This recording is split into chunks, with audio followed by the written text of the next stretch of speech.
ቢስሚላህ ዛሬ የምሰራው ሩዝ በወተት ወይም ደግሞ ሲሊቅ የሚባል አረቦች ማለት ነው። እዚህ ጋር ሽንኩርት አለ፣ ሱም አለ። በደንብ አልቆረጥኩትም ያኔ በኋላ ግዴታ መውጣት ስላለበት። ከዛ ሁለት መረቀት ማጂ እና ወረጋር ፓራት ትንሽ ፓራት እና ጨው አድርጌያለሁ። አሁን ቅቤ አደርጋለሁ። ቅቤ ማለት ዝብዳ የሚሉት አረቦች ማለት ነው። ከዛ ትንሽ አቅላለዋለሁ። ይሄን እና ያደረኩት ዝብዳ ወይም እኛ ቅቤ ነው የምንለው።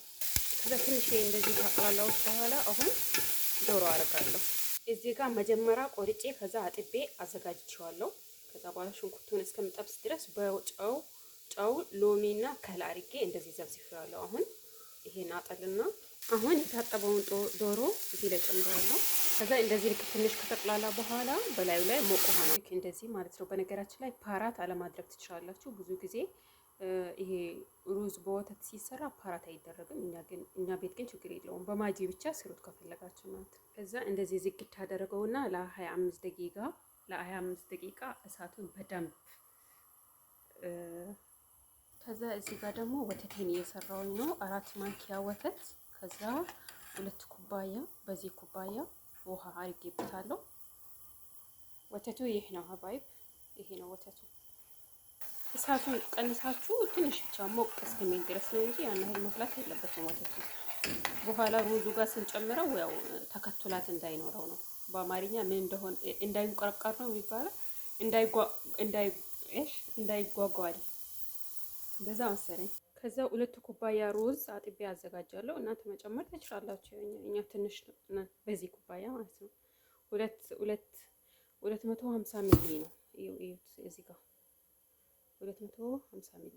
ከዛ 2 ኩባያ። አሁን ዶሮአችን በስሏል። ለ25 ደቂቃ በደንብ በስሏል። ሽንኩርቱ ሁሉም ነገር ፓራቱ ግዴታ መውጣት አለበት ከዚህ ውስጥ ማለት ነው። በደንብ አድርጌ ነው የማወጣው። ከዛ ውሃ እጨምራለሁ። ከዛ ቅድም ያፈላነውን ወተት፣ ከዛ ታጥቦ የተዘጋጀ ሮዝ ምስሪ ይሉታል አረቦች። ከዛ ትንሽ ጨው፣ ከዛ ሩዙን እከድነዋለሁ ለ20 ደቂቃ።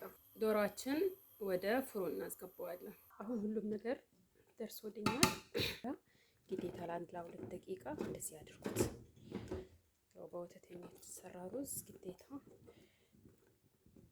ከዛ እንደዚህ አዘጋጅቻለሁ ሀባይብ። ከዛ ቅድም ያረኩት ቅቤ እንደገና በላዩ ላይ ያረጋለሁ። ከዛ ልክ እንደዚህ ይሆናል ማለት ነው። እዚህ ጋር ያልነገርኳችሁ ይሄን ሶስ ነው፣ የራሱ ሶስ ነው የሰራሁበት። ካሜራ እንዳለ ረስቼ ነው ያደረኩት። ኩዝበራ፣ ቲማቲም፣ ቶምና ፍልፍል አስወድ አንድ ላይ ፈጭቼ ነው። በቃ ሌላ ነገር የለውም። አንድ ቲማቶ ወይም ቲማቲም